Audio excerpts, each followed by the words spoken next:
Welcome to the Clinical Entrepreneur Podcast. I'm your host, Dr. Rhonda Nelson. I'm super glad that you have joined me today. I'm actually in the middle of a big move in my office. We moved everything out of my office and got new carpet and got that all fixed up. And it's quite a job to move out the girl who loves books. I think there were 18 boxes of books or something like that. So it's a little bit of an undertaking, but I'm in a little bit of a kind of a Jimmy rigged studio, so to speak, right now.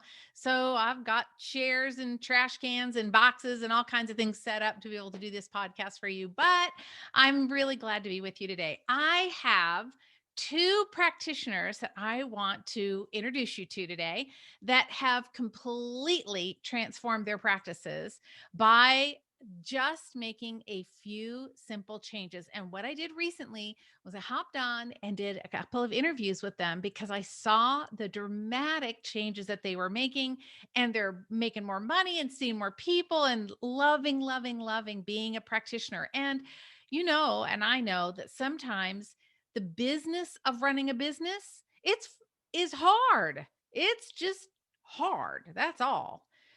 We want to be clinicians. That's what we went to school for. Every once in a while, you'll find that rogue person who's really great at the clinical side and the business side. But most of us had to learn it. I did. I know I did. I had to learn it the hard way. And I have a business background, but you don't know about clinical business. I didn't know about fees and patients and discounts and I get the systems and the hiring, all that stuff. I can do all that. I know how to do all that. And that's what I teach practitioners how to do. But to actually put all those pieces together and run the clinic, that was the part that I didn't do well. And it got me into a lot of financial trouble several years ago, many years ago. So now this is what I love to do is help practitioners grow and scale their businesses, their practices so that they can live the life they love, make enough money, serve more people, and be happier. That's the whole game. So anyway, these two ladies, I can't wait to share with you their interviews. They are remarkable, both of them, and they both had some similarities in what they said were kind of their top three things that were the most important to them. So I think you'll really enjoy both of the interviews. So are you ready? Let's go. The first one is Dr. Tera Pfarr. Well, this is my friend, Tera Pfarr. She is an amazing practitioner and was part of the Business Coaching Collaborative some time ago. And so Tera and I asked her if she would chat with me. And obviously she said, yeah, because she's here. So I want you to hear from her about the three key things that she did implemented to change her practice. And before I hit the record button, Tera and I were just talking about off camera about the transformation that she's had, which really, in spite and in light of what she went through in 2020, is pretty dang remarkable. So Tera, thanks for joining me. I'm so glad you did. You're so welcome. Thanks for having me. So what are your three key things? If you were going to talk to a practitioner and say, okay, these are the things that moved the needle the most for me in my practice, what would those three things be? Number one would definitely be systems and organization and flow of the office, like kind of all in one. But for sure, just like the stress, there's a lot of stress when there's dysfunction in like how your business flows and runs. So when you kind of smooth out and streamline and kind of walk through the whole process of like a patient walks in and how that all happens and the cascade of events that happen, and streamline it, make it clean and simple and organized, that really made my business more efficient. But second of all, took so much stress and like pressure off my shoulders because I knew everything was in place and everything was running smoothly. And did you do that with your front? Because I know you have a front desk person. Did you do that with them, or did you just do it yourself and then roll that out with your staff person? I mean, it was kind of both ways. So I implemented a lot of different changes as far as like online paperwork. So when they got to the office, they didn't have to sit and do anything. It was all pre-done before they came in. So some basic stuff that I needed as a clinician, I implemented, but I sat down with my staff and I said, where are you seeing some hiccups? Where can we make things more efficient? You know, so they gave me a lot of good feedback as well, and just to kind of make their lives easier, you know. Right. Did you get any pushback? I got not really. I would say no. I mean, Good. change is always difficult for people. It is. So, Yeah. you know, it's just they were positive about everything I did. And I told them I was in this program that we were going to change some things. So they were prepared, and I wasn't just throwing everything at them like, Yeah. where's this coming from? Yeah. So I knew that changes were going to be happening within the next few months. But yeah, they were very receptive. And I think, you know, how many months out are we? 5-6 months out, maybe. Right. They're very thankful and appreciative of everything that we've implemented in the last year. And you know, it's true. Like when you start to streamline the way that your practice runs, everybody's just happier because the stuff doesn't get dropped, balls don't get dropped. And then you're not saying, as the CEO and the leader, you're not saying, hey, how come Mary didn't get a follow-up call, or what happened over here, or how did we drop the ball in this order, or whatever. When you get those precise systems in place, it really just makes everybody's life better. Absolutely. All the way across the board. Okay, what's number 2?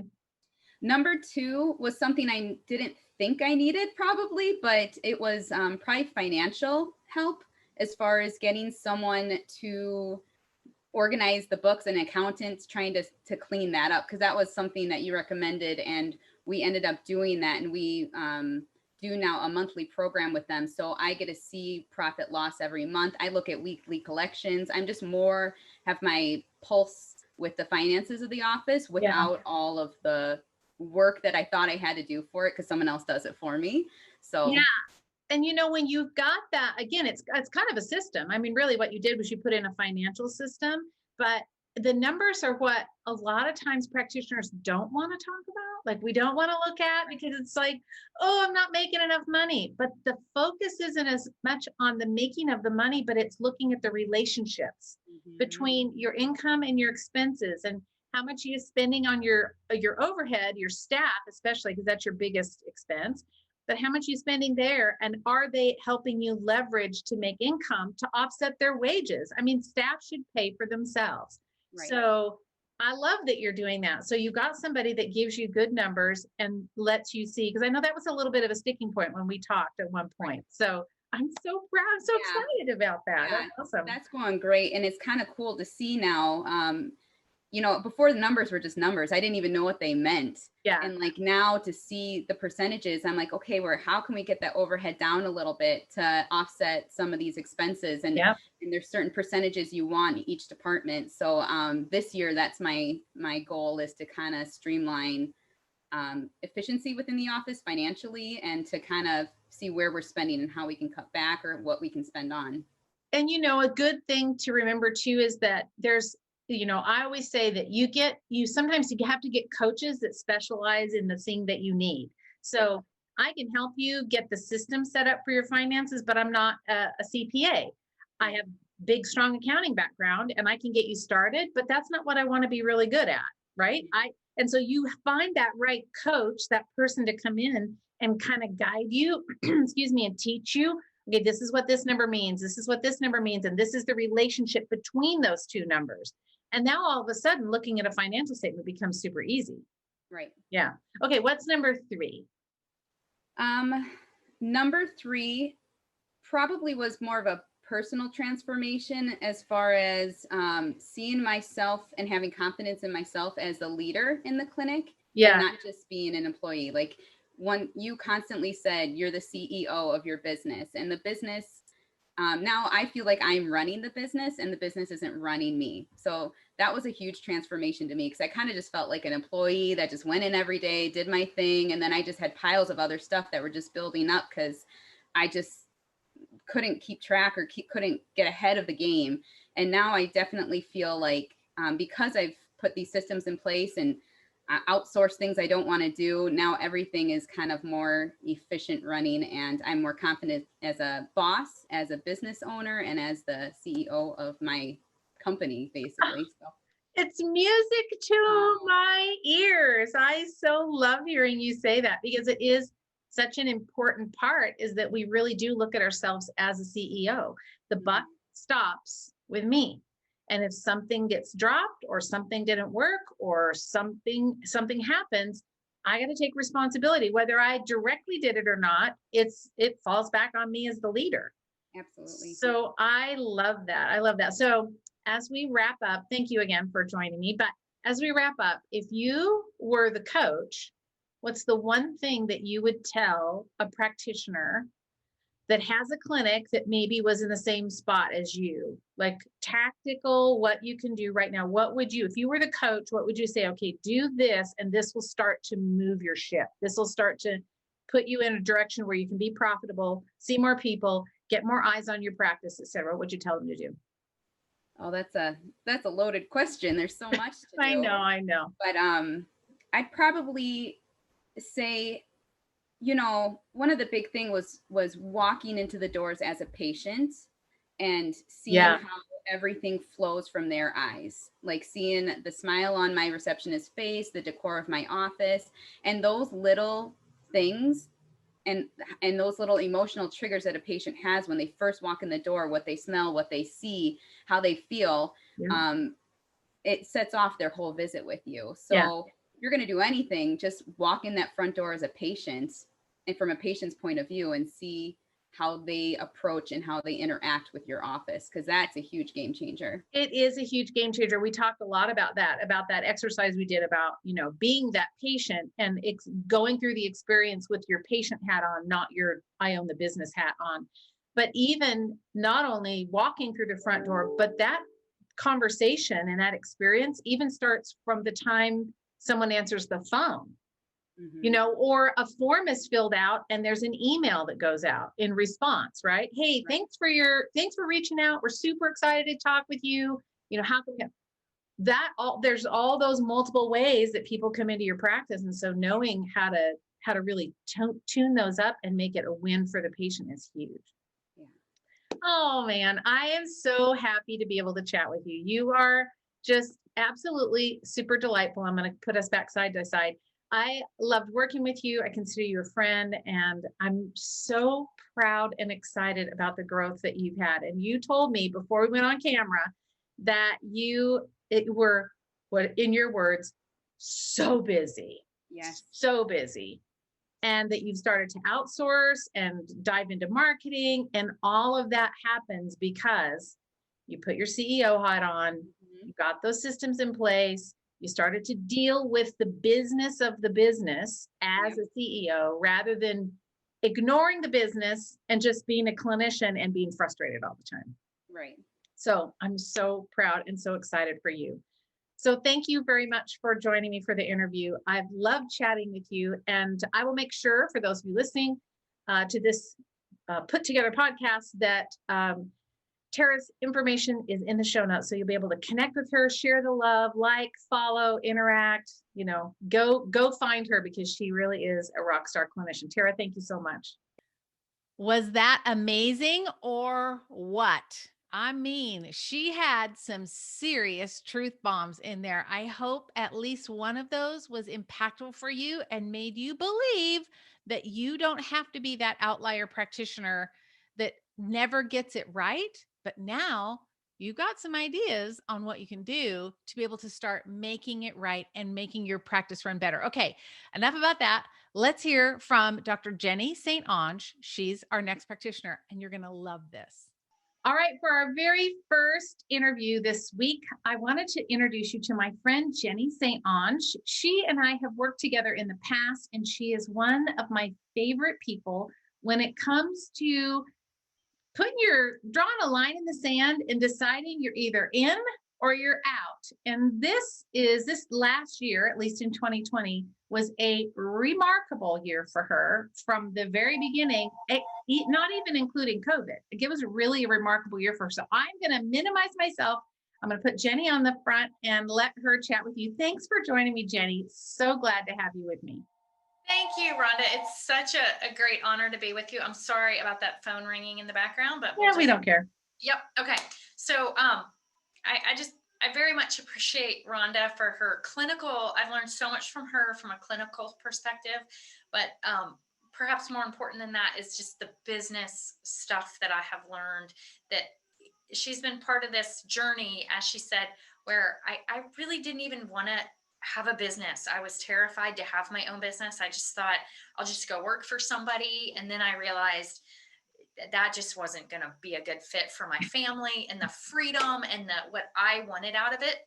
So I had to just roll up my sleeves and figure out a lot of things. And she helped me do that. So I'm super grateful for that. So, okay. And we really had a great time when we were working together inside the Business Coaching Collaborative, but we'll talk more about that later. But I want to hear from you. What are your 3 big takeaways? Like, what are your 3 things that you said, this is what I figured out for me?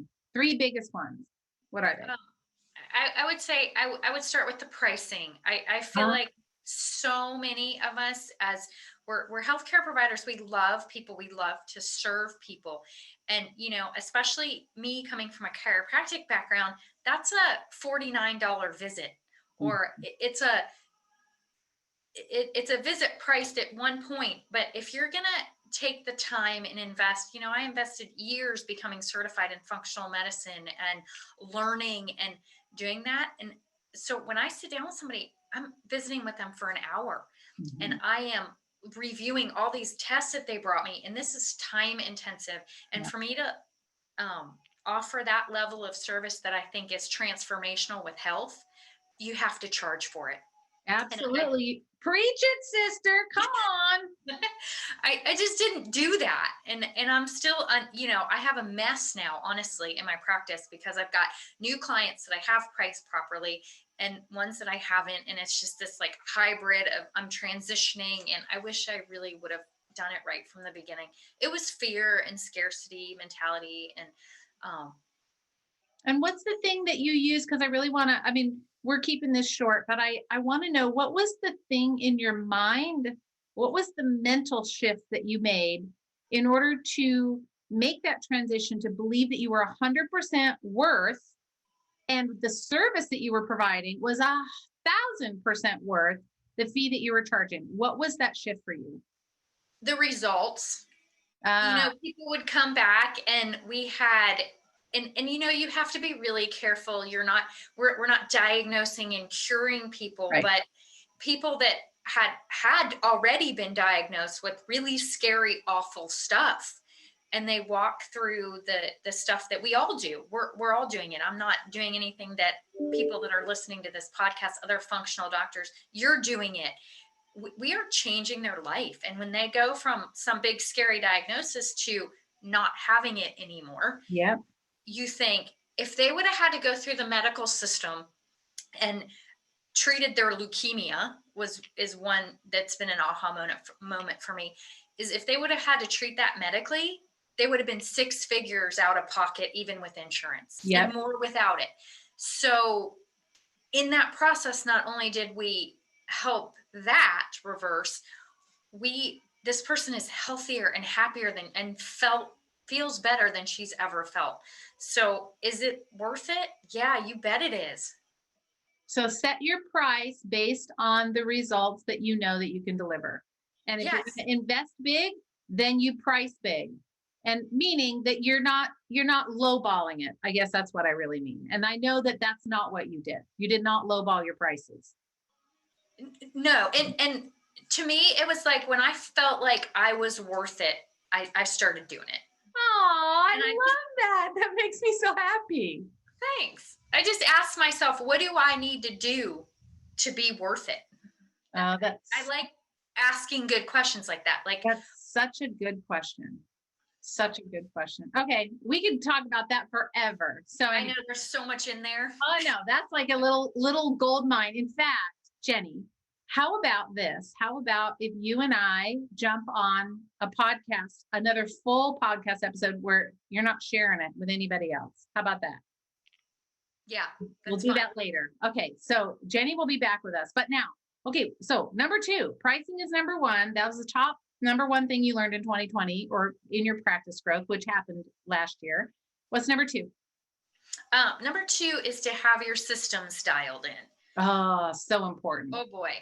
And I'm still working on this. I just really appreciate the visual you gave me when we worked together of like creating this highway that is moving efficiently before you go adding all the traffic, right? Mm-hmm. So that's, I always think about this, and I'm having some traffic jams now because I'm growing and expanding, but you can only solve the problems at the level you're at. So, new level, new devil. Like, okay, I am farther along than I was last year, so I have some new challenges, and so I have to, I have to figure out how to deal with that, because I still want to take really good care of people, but now I've got more people, and I have to make sure that my systems are like, is there automations and tools that I can use? And you always had some really good recommendations about that. And then I've just, tried to protocolize more stuff so I don't have to reinvent the wheel every time I talk about adrenal fatigue, because who doesn't have adrenal fatigue? That's exactly right. And the truth about that is, you said something that was so impactful, and that is that every time when you grow, your systems have to change. Because what worked for you when you were only seeing 3 people a day, 4 days a week, because your kids are, at school or at home or whatever your life is, you create the systems that work for where you're at, for your volume, your life, your practice, the amount of money that you want to make. But as you grow, then you go, oh crap, this isn't working. I can't do this anymore. I got to fix this. This is not working for me. So that's awesome. Okay. Number 3, what is it? Number 3 is figure out what your non-negotiables are. That's so good. What were yours? Mine are, so I have an intake process, and I ask some questions on that. And it's like, if someone comes to you and says, well, I'm not willing to change my diet. Ooh. Non-negotiable for me. I just say, you know what? I'm sorry, you're not in the right place. I'm not going to be able to help you. And I don't waste their time. And they don't, we just know we're not going to be a good fit then. Do you feel like, I'm going to jump in here. Do you feel like the patient feels respected or disrespected when you have that conversation with them? I feel like I try to come at it from a place of making them feel respected. Yeah. I don't want to waste your time and money. Right. Because when I first started, I would go through this initial workup process, and, we'd get to the part where I'm telling them what I think they should do. And they would say something like, oh, well, I didn't know I was going to have to change my diet. Yep. And they had gone through, they've spent $300 for me to tell them, I can't help you. Right. So, and labs are another thing. If people are really balking at having to order lab testing and get some data, I had this conversation today with somebody. I said, I will help you as much as I can. I feel like in order for me to bring my best to the table, I need some more information. And they look like these 2 lab tests that I'm recommending. If you don't want that, just know that I will love and support you. But I don't know what to do without the information I feel like I need. So It's up to you. Yeah. And that's where the patient gets to decide how invested in their care and in their journey that they want to be. But what I love about what you're saying is that you've provided them a roadmap, basically.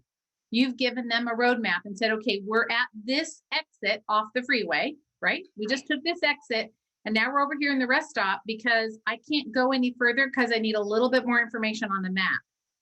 And I can't get back on the freeway until I know where we're going. And I'm not willing to just keep trucking down the freeway and end up over in BFE somewhere.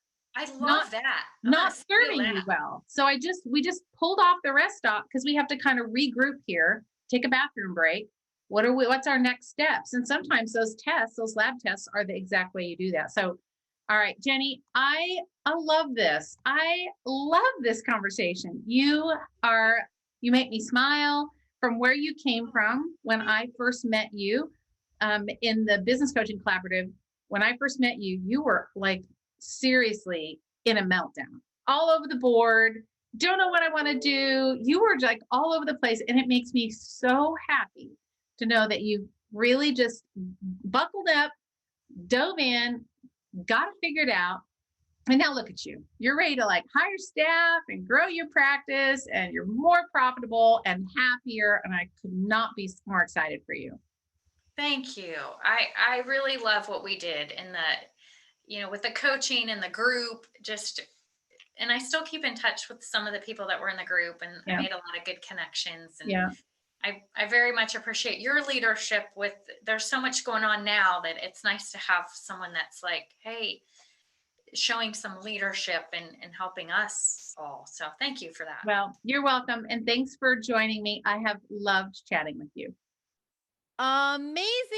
I told you were going to love these ladies. They are both exceptional practitioners in their own spaces. And interestingly, neither one of them really talked about their niche, but they both have them, and they both really worked hard. In fact, I'm going to just rat out Jeni just a little bit.